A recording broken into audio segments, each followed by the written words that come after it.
Welcome back to Sunday service, y'all. Boy, do I have a story for you. Yes, I did get possessed by a demon when I was around 14 to 16 years old. Events that led up to this started when I was around 10 years old, when I moved into the wrong house at the wrong time, experiencing lots of trauma, religious trauma, death in the family trauma, a lot of stuff. I have had many ritual witches cleanse me, our family home, whole times to solve this issue. You can call this religious psychosis. Totally fine. You hear, hi, my name is Black Polish, music artist who a lot about religious trauma, and really excited to share this story because it influenced a lot of my artwork, which is why a lot of things I do is so dark and so depressing and eerie. It's a little gory, demonic, I don't know. It's based on stuff that I have gone through. Get to story. Fiction is not what you think it is. It's not superhuman powers and your eyes growing red or you're seeing the gates of hell. No. It's a lot sneakier than that. It's up on you. There's no big flash of light where your soul is shining and da-da-da-da-da. No, it's like, you don't even notice it until it's too far gone. Grew up, I was not into dark things. I wasn't into satanic stuff or touching any of that. No, I never have and I never will be interested in that kind of stuff.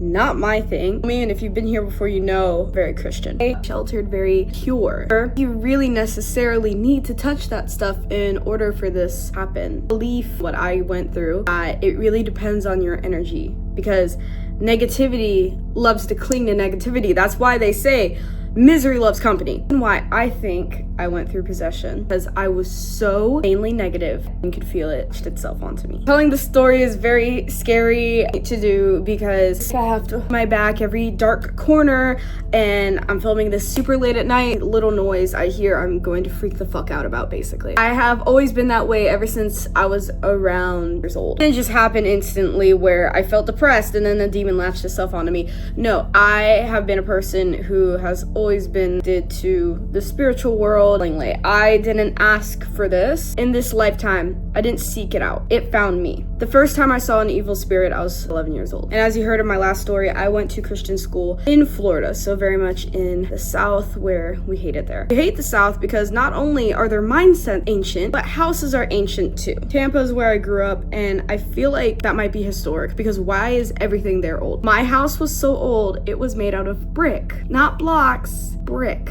I was 10 years old when I moved down to Florida with my family. My dad was searching for a bunch of houses and I would come with him on every single house. When we approached this house, immediately for me, it was a fucking no. Like, I was like, oh, I'm not walking in that door. I wasn't a bad kid, so I was very respectful, but immediately I looked at my dad and I'm like, yo, I'm not going in there. Like, something is wrong. Deeply wrong with this house. And he was like, Jay, it's okay. Like, I'm gonna hold your hand. You haven't even seen the inside yet. I get inside. The first thing I notice, it is stanky in there. Ooh, it's stanky. Ooh, the smell.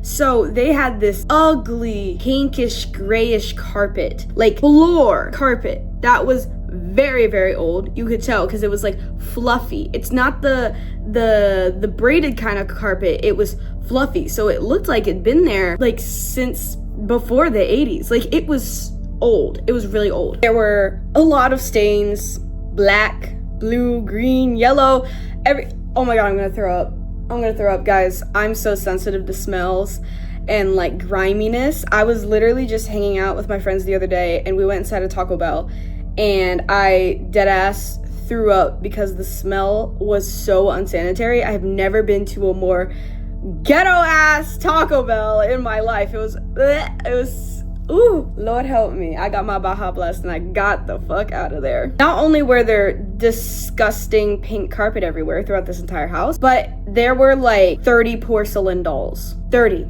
And they were big. They were like 3 to 5 feet tall. And they were just sitting around the walls of this house. And I'm looking at my dad like, yo, are we really gonna stay at this house? Are you actually thinking about buying it? It was a husband and wife who was living there. And they seemed like they just absolutely hated each other. The husband was sitting in the living room. It was very ominous because this house had a lot of room. It was spacious, but it was one chair in the center of the living living room in a small TV, and it was a rocking chair. And he was just rocking back and forth with a beer, watching TV while his wife is showing us the house. Really negative energy. Very, very strange. Everything about this house was butt-ass ugly. I didn't like the rooms. I didn't like how everything was rickety. Any door creaked or didn't close just right, or the locks were broken. Just like everything was super old. And you might be wondering, so why did your dad want to move into this house? Well, before he got his like forever job,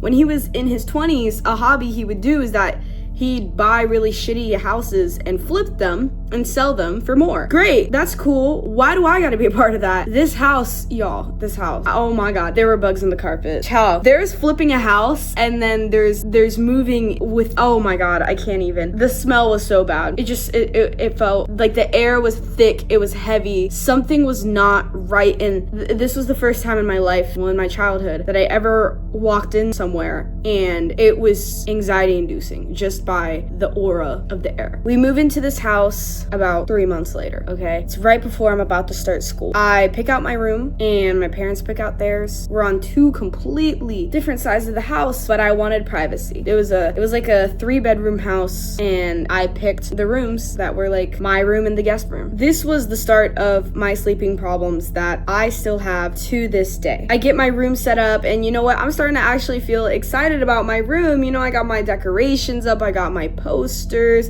my little keyboard, my Xbox 360. Yeah, Xbox 360. Wow, this was a while ago. It was chill for a moment. I still had this looming fear of anxiety, but my dad began ripping out the carpet and replacing it with really beautiful wood. I mean, by the time we moved out of this house, it was gorgeous. Like, I see the vision now, but I see the vision with trauma and a heavy heart. So I'm starting to live in this house. I'm getting really nervous, y'all. I'm living in this house, and my sleeping problems started with me just not being able to fall asleep. I'm getting really anxious. I'm okay. I couldn't sleep, and if I did fall asleep, I would wake up. There was a long period of time where I just wouldn't approach REM sleep. REM was out of the question. So about 6 months into living this house, I started having extremely vivid nightmares almost every single night. When I woke up from one of the nightmares for the first time, I saw her. I saw who is going to be haunting my life for the next 3 years. Picture a room, right? Picture a room. And on the back wall of it, bed, and then the two corners, right? This corner was the door to my room, and this corner was where she resided. I saw her, and the best way to describe her is she was an extremely old woman. She was wearing like a cloak, and she also had a hood on. What I remember about seeing her was she was extremely smoky. Ethnicity wise, by her features, I could tell she was a white woman, but she was black, like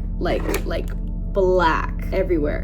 The smoke was so bad, it made the air feel thicker. And we were talking to this spirit advisor, I don't know, whoever came to the house, and she said that smoky ghosts can be Native Americans. I don't know how true that is, but that's something she told me, and that stuck with me because I do remember her. That was a distinct thing, that she was smoky. I saw her every other night, and I would wake up hysterically crying and screaming, and my parents would have to come to my room. Now we're talking 12 years old. At my big age, I'm sleeping in my parents' room on the floor. I didn't stop running to my parents' room until I was 14 years old. I'm not even kidding.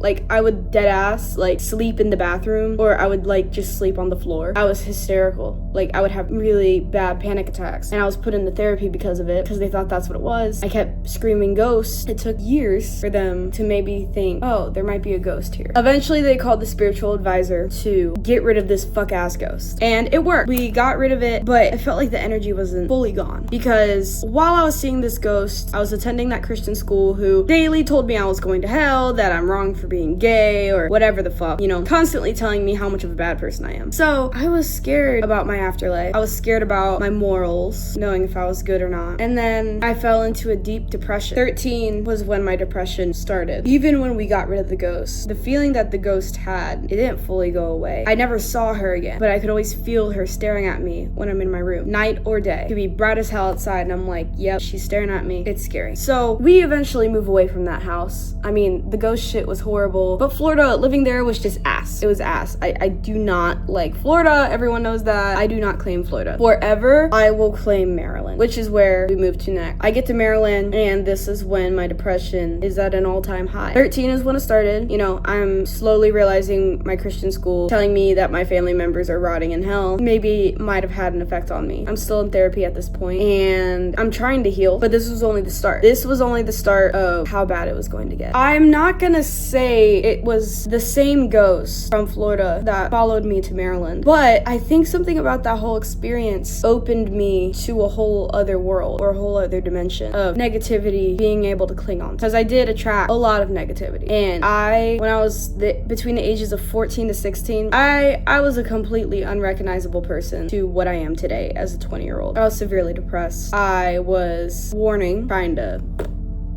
my parents didn't know. No one knew because I was serious about it. No one knew. I felt so close to the other side most of the time. I started getting sleep paralysis. Really intense sleep paralysis crept its way into my life. I still sometimes go to bed absolutely petrified what I'm gonna find when I wake up. Am I gonna be paralyzed, or am I actually gonna wake up? I would have sleep paralysis where I dream that I am waking up, living my life, and then I actually wake up. But it's not just about doing your morning routine, because sometimes people have dreams where they wake up, they scroll on their phone, they brush their teeth, and then they wake up. It wasn't like that. I would have dreams that are sleep paralysis, whatever you want to call it. Lucid dreams, I don't know, about this demon that calls herself Yuna. I would have sleep paralysis about this demon who would climb on top of my bed, and I could literally feel her hands. I don't know why both of these ghosts are women.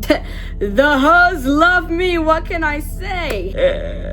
I could feel her hands on either sides of me crawling up, or like on one side of the bed. You know how it be. I say this as if you've been through a possession before. You know how it be. You know how ghosts be crawling. No, but I don't even consider her a ghost. She's a demon. Okay. She's crawling. I could feel the blankets shifting and moving. And when it started out, I couldn't see her because I'm very much a side sleeper. So when she would crawl on the opposite side of me. So I couldn't see her. She was very sneaky at first. And eventually, I was like, maybe if I position myself better when I sleep, I won't have to deal with this anymore. So I started sleeping on my back. Ooh, that made it so much worse. When I slept on my back for the first time, that was the moment I saw her. I saw Yuna. She had this like white blondish hair, super long, and like gills on her face, like this, like on the side of her cheeks. She had like gills, but they were opening up and flapping, and it looked so grotesque, so gory, and just alive. Like her gills flapping were just a whole other creature in itself. She had like a humanoid body. She was naked, but there was nothing there, and it was smooth. It was white. I would only see her at nighttime. When I slept during the day, I didn't see her. I never saw her. Unlike the other ghosts in Florida, I would see her during the daytime too, but Yuna would only enter in my dreams at night. After I started having sleep paralysis, then I felt like my house was haunted again, but in a different way, because at the Florida house, I could just see the ghost, and that was that. I had problems sleeping and whatever. I could see the ghost, move on. But this situation was different. My house was being tampered with. Things kept going missing. There's random stains that kept appearing on the walls outside of my bedroom, and then other things started happening where I felt like I was going crazy. I would see something that's not really there. Yes, I've been to therapy. I don't hallucinate or anything like that. I remember there was a moment in my life where I was completely nocturnal because of COVID. This was also happening during COVID, the peak of it at least. So I would try my hardest to stay up all night, sleep during the day because I didn't have shit to do, and I was not attending those online classes. Fuck that. I remember there was this night where I was doing my makeup for fun, and I was about to play Minecraft alone, where I look into the mirror and I'm like putting on makeup, right? Because I had two mirrors. I had like that sliding glass door mirror that like leads to your closet, and I had like an actual vanity set up where I had like a table and I put a mirror on it. And now I've learned from the witch there's been multiple witches in my life, or spiritual people that I'm like, please help me, something is attached to me, and they actually do remove it. I don't know why I'm so sensitive to this stuff. I'm doing my makeup at my vanity, you know? And I remember looking to my left, and I see my reflection, and I'm like, oh, I look good. But from the peripheral of my eye, I tuck my hair behind my ear and I notice that my reflection is still staring at me. And then I turn with a scared expression on my face. So I turn like this. Scared expression. But the mirror was like this. To match my face. That happened a couple more times. Not that night, but other nights. Don't know what the fuck that was. But it was like a delayed reaction, like my reflection was catching up. It was like, and then it matched everything I did. I can't sleep with mirrors facing me anymore. I would see a lot of things in my mirrors when I went to bed. And they were like, I don't know if this helps, if any of you guys know about this, but they were like proper glass mirrors. It wasn't the plastic stuff. And they said like mirrors are portals. I don't know, but I would see stuff in my mirrors and it freaked me out because I knew I wasn't crazy. I've never taken drugs, never, ever in my life. And when I was in therapy for this, they could only do so much when getting me through this situation. But the longer I lived in that house, the more I became a different person. I became someone so hateful, so depressed, more suicidal than I've ever been. I was angry, I was sad, I was an alcoholic, I was a completely different person. And I never stopped seeing that demon in my dreams all the time. Things around my house would break. I had a mirror that broke out of nowhere in my room. So many things happened in that house. And I don't feel safe going anywhere near that house anymore because I had to get people to exorcise this shit out of me. I needed help. I needed help at the Florida house. Someone came and cleansed it. I went to professionals. They cleansed me. But this was real. This was something that actually happened. And then I did some research on what possession was. And I realized I lived through it. I lived through the basic definitions and the reports that I saw back in the day. And that demon who is real is what inspired my album, Yuna. I heard that voice in my dreams when I thought I was gonna die. When I would wake up with panic attacks to run into my parents' room as a teenager, freaking out constantly. I wrote that entire album based off of that demon and how she infiltrated my life because I do think the religious trauma does have a lot to do with this. For sure. For this demon being able to enter into my life and for me to literally have to go to witches or spiritual advisors to cleanse me. Now I feel so good. I feel so good. I feel so protected. But back then, I didn't feel protected. So now I'm very superstitious about demonic things. I can't watch demonic horror movies, even though horror is my favorite genre. I can't watch demonic stuff. I can't do it. It's scary. I can watch demonic anime. That's about as far as I can go. But not actual. And you know what? That might be part of the reason I prayed today. Because a lot of people ask me if I'm Christian, if I'm religious. No, but I will say after that whole experience and having to go through years of demonicness, I started to pray again so I can fall asleep. I started to pray so I can sleep because I was not sleeping. I actually couldn't sleep. I was like, when I tell you sleep paralysis every fucking night, I mean it. I had to go nocturnal. That was the only way. And the craziest thing is that if I went to bed before 6 a.m., Five Nights at Freddy's, no, but I should say like before the sunrise, if I didn't go to bed when the sunrise, I was fucked. I would get sleep paralysis or I would have a nightmare, like a really bad one. I know it was real. You're probably gonna think I'm blankly insane, but it happened. I wrote about all my experiences and all of the negativeness that I went through in my life while being possessed because she did affect my actions. Every single day she affected my actions. How fucking negative I was. And I was sick all the time. I was so sick. It didn't matter how much medication I took to not be sick or to protect me from allergies. I was sick all the time. I was so unwell. And it wasn't until I got cleansed by multiple people and started praying to help me, help me, that it actually went away. But yeah, if you want to know my perspective about that specific ghost, here are some songs that I wrote specifically about this experience. Religious trauma can do a lot to you, but I don't think this is religious psychosis. I think this is something else. But you let me know what it is. You let me know. That's all I have for you today. As always, join the cult. I love you, my disciples, and welcome to Sunday service.